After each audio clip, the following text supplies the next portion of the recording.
Assalamualaikum warahmatullahi wabarakatuh. Selamat datang kembali di channel Pak Motor. Kali ini saya akan menangani sepeda motor roda 3 ya. Ini bermasalah di bagian sistem bahan bakarnya. Ini itu mengalir bahan bakar dari karburatornya ya. Ini ada selang pembuangan yang menetes ketika diisi bensin. Nah, di sini kita harus menanganinya dengan cara bagaimana? Kita lihat prosesnya. Oke, karena di sini itu permasalahannya adalah di pembuangan yang mengalir secara terus-menerus ya.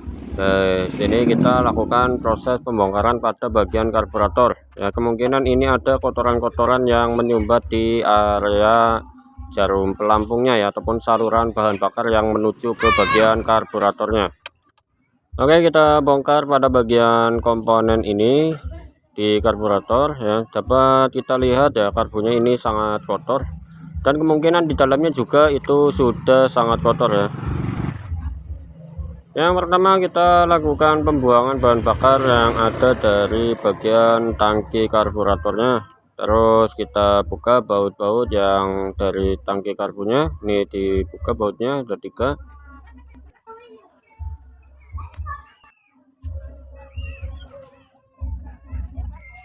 Oke, dapat kita lihat pada bagian tangki karburator di sini itu sangat kotor sekali ya. Terdapat kotoran-kotoran yang mengendap di bagian tangki karburatornya.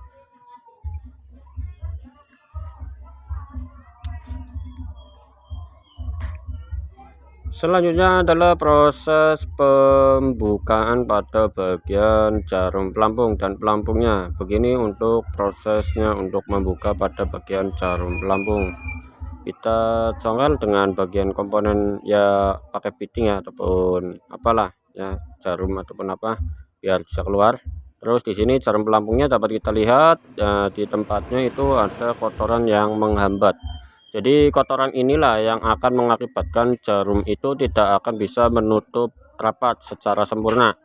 Ketika jarum itu tidak dapat menutup rapat secara sempurna, maka bahan bakar dari tangki itu akan mengalir secara terus-menerus karena tidak bisa diberhentikan oleh jarum pelampung ini. Ya, di sini permasalahannya ya. Ini juga ada yang menempel di bagian jarum pelampungnya. Nah, kita lakukan proses pembersihan pada bagian ini saja ya, karena ini yang bermasalah hanya di bagian sistem pelampung.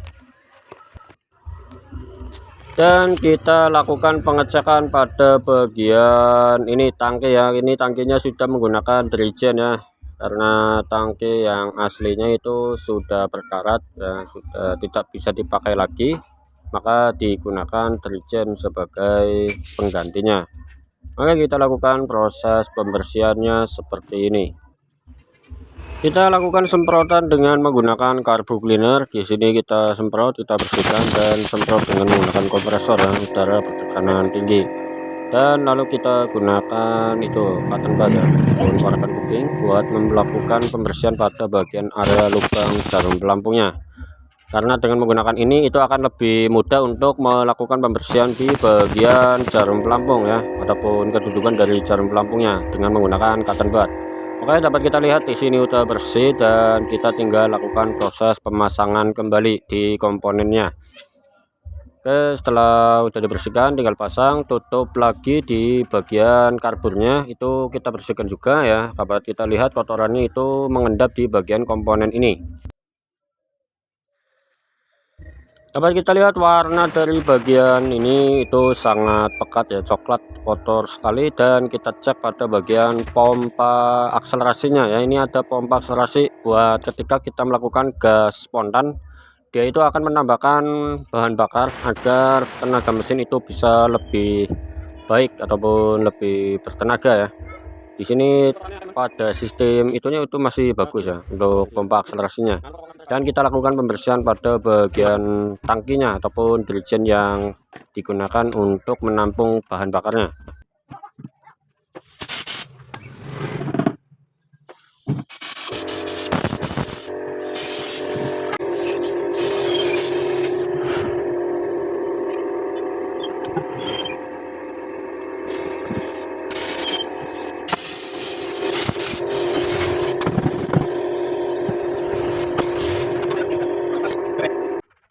Oke, setelah dilakukan proses pembersihan secara keseluruhan, kita lakukan pemasangan kembali di bagian tangki karburatornya. Kita pasang dan kita pasangkan ke komponen ataupun ke kendaraannya ya. Nah, oke, karena di sini itu tempatnya agak jauh ya, karena tempatnya itu susah ya, kita lakukan pemasangan di rumah tetangga ya. Area rumah tetangga ini boleh dipinjamkan. Dan kita lakukan pasang skep pada bagian ini. Untuk pemasangan skep jangan sampai terbalik dan jangan sampai nanti ketika dilakukan start motornya itu gerung ya, ataupun gasnya gede sendiri. Jadi buat kalian untuk mekanik pemula ya, ataupun yang masih belajar, kalau melakukan pemasangan skep itu harus diperhatikan. Jangan sampai terjadi ketika dilakukan proses pemasangan karbu, pas dinyalakan malah mesin itu besar sendiri ya, ataupun nggak bisa kecil. Itu biasanya kesalahan dalam proses pemasangan skep ya. Biasanya kendaraan itu mesinnya itu kan ngenderung. Oke, kita pasangkan lagi di bagian ini tangkinya, itu kita nanti isikan bensin lagi ya. Kita coba untuk belikan bensin ya, ini karena bensinnya udah habis. Dan kita lakukan tes uji coba pada kendaraannya. Terus kita nanti juga akan melakukan pengecekan apakah bensin itu masih keluar dari sistem pembuangan otomatisnya atau tidak. Kalau masih terbuang dari pembuangan sistem otomatisnya, itu berarti menandakan adanya kerusakan pada bagian jarum pelampungnya ya, ataupun di bagian kedudukan dari bagian jarum pelampungnya. Nah, di sini kita lakukan proses cek dan jangan lupa kita pasangkan keran bensin, karena di sini tuh fungsinya sangat vital ya. Kalau misalkan terjadi kebocoran pada bagian karbu, kita bisa melakukan pengurangan bahan bakar dengan cara menutup keran bensinnya.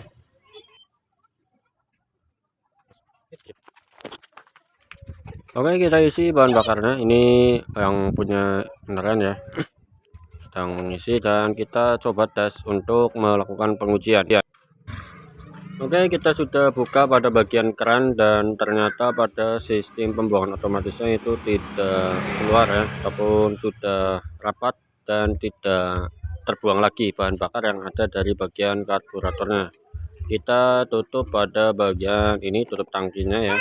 Modelnya kayak gini, ada lubang yang ke atas, itu difungsikan agar adanya udara yang masuk biar bensin itu dapat mengisi ke bagian karburator. Dan kita lakukan tes ya, kita lakukan penyalaan mesin dan dicoba apakah bensin itu masih keluar atau tidak dari itu karburatornya. Misalkan masih keluar ya harus bongkar lagi ya, tapi karena ini sudah tidak keluar ya, ternyata langsung normal ya, berarti sudah selesai dan tinggal dibawa oleh yang punya kendaraan. Oke, terima kasih dari saya. Buat kalian yang mungkin belum subscribe, silahkan untuk tekan tombol subscribe untuk mendukung channel ini agar bisa semakin semangat untuk melakukan pembagian ilmu-ilmu yang bermanfaat. Terima kasih dari saya, Pak Demarto. Assalamualaikum warahmatullahi wabarakatuh.